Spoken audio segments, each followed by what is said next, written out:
Greetings, ladies and gentlemen, and welcome to this latest edition of Re-Tifos, where I take old stories I've narrated and update them to modern audio standards. This particular story is called The Wrath of One, written by Spartan R259. It is an unusual thing, terror, causing a biological and psychological reaction that results in many forms of panic.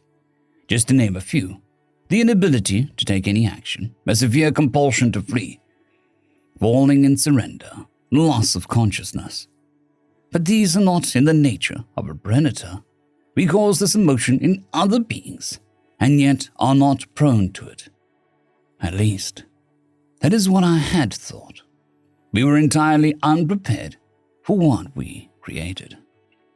Conquest is in our nature, in our blood. From the moment we took to the stars, we were the best. We determined those that were worthy of advancement and those that were not. Almost every race could contribute to our empire. Yet, when we first encountered them, they were nearly useless. Never the strongest, neither the smartest, not the longest lived, not the most inclined to govern. And of course, they showed no propensity to replace our warriors. We annexed their planet, and so many others before.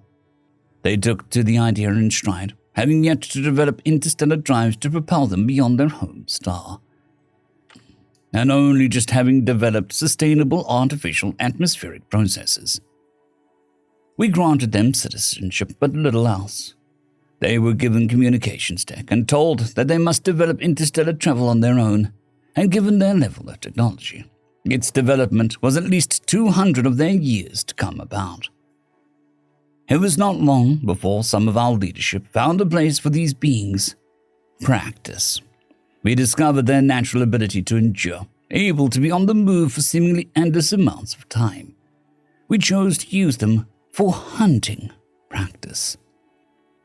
I still don't know what our leadership expected to happen, even though we had long ago cast aside the base and brutal nature of carnivores, and had managed to forward civilization and become of it. When we had started to indulge in that nature, the only outcome was fatal. It started out simply enough. They were asked for representatives to partake in competition, given the task of evasion, and those that managed to evade us for all the allotted time were given rewards. It was a game at the start. Looking back, it is easy to understand the simplicity of it. We were hunters, predators, but it was kept a game. Even though we were hunting them, the means was far from lethal, a simple electronic device that delivers a shock to designate a capture. It was an elegantly designed device, designed to prevent harm to the subject, yet facilitate a capture. Designed for the law enforcement of the Empire, it was safe and guaranteed to leave no lasting effects on its victims. The games went on for years without any incident. The hunted, that was what the government called it. It became an empire-wide sport, with our finest being the hunters and those of soul being the hunted. The events were holocast throughout the empire. Bets around the event were common, and the outcome was never certain. The hunt succeeded as often as it failed. The beings of soul were just as capable of running as we were capable hunters. And then the turn happened. The hunters began to falter. The hunted began winning more and more. Eventually became a joke to be chosen hunter. The beings of soul, now calling themselves Terrans, were united in proving their superiority in this venture.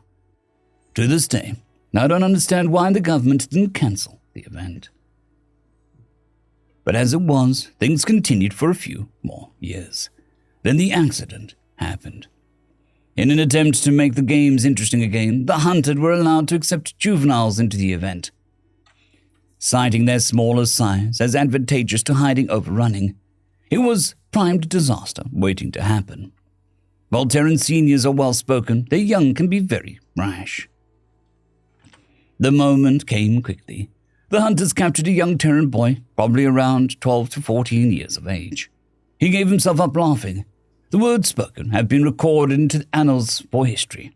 "You big idiots don't understand it. You can't hope to beat a group of us. My dad is going to wipe the floor with you, and there is nothing you can do to change that."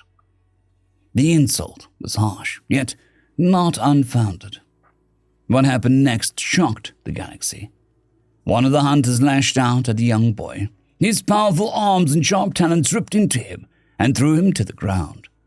The Broker shot down almost instantly, but everyone knew what was likely to come. We waited to hear of the boy's demise, but it never came. The event, though thought to have no dangers, was still carefully monitored. Almost as soon as it had happened, a medical team had descended on the spot. For all of their faults, the Terrans are resilient. The boy survived somehow, but that would not be known as a certainty for many days. And to my everlasting surprise, the event wasn't halted. Somehow, the hunted on the field got word of the attack and made plans. We didn't find out until later how they managed it, but I will give you the story straight. The two remaining humans had a disagreement and split up. One continued his run, and the other turned back. By this point, the event was hosted over many days, as the short time limit was no longer sufficient time for the hunters. The lone human made his way to the night camp and dragged away the perpetrator. He had managed to disable both his and his hunter's tracking devices by utilizing a stun weapon. Because of this, there was no recording of the event that followed. Thankfully. What we do have is the recording of the takedown from the human. He was impossible. Strength that quelled and surpassed the hunter. Possible through what we would come to learn called adrenaline. The most potent drug in the known galaxy. Well, to everything except humans, I guess. We would eventually find out that the humans naturally produced the stuff, but I digress. Back to the story. The human managed to gag the hunter to prevent noise and eventually rendered him unconscious. This is the last time that we saw the two of them until the end of the hunt. It was brutal when they were finally found. The Terran sitting in a crafted chair in one of the buildings of the city environment of the hunt. The hunter nailed to the wall cut open in a dozen different places, and he was still alive. His wounds prevented from being fatal by use of both cauterization and the use of Terran biomedical tech called seeding foam. When the hunters found them, the Empire froze. Terror took hold of everything. As the hunter stood frozen, the Terran male stood and walked up to them and patted one on the shoulder as he walked by and said, "You know, it's a good thing that you lot are smart, otherwise something like this could happen again." The games were cancelled after that, and from what I understand, the hunter in that group still resides in a psychiatric facility. It only took one being to bring an empire to its knees, metaphorically speaking. So the next time you think that you're better than one of them, remember, if the wrath of one could bring an empire to a halt, then beware the wrath of many. Ding, a bell rings in the distance. The being that had been speaking paused and continued, "All right, we'll stop there for now. Please remember that your homework for extraplanetary species is due by the end of the quarter. Zalcam, please see me before you leave. The rest of you, make sure to read the next chapter on Terran tactical subversion before the next class. Dismissed." End of story. I would just like to thank the T5 supporters: Bushmaster 117, Caspar Arnholtz, Draxoon WRE, Elijah Silvercross, Gray, John Carrington, and Severin Cerberus. Thank you very much.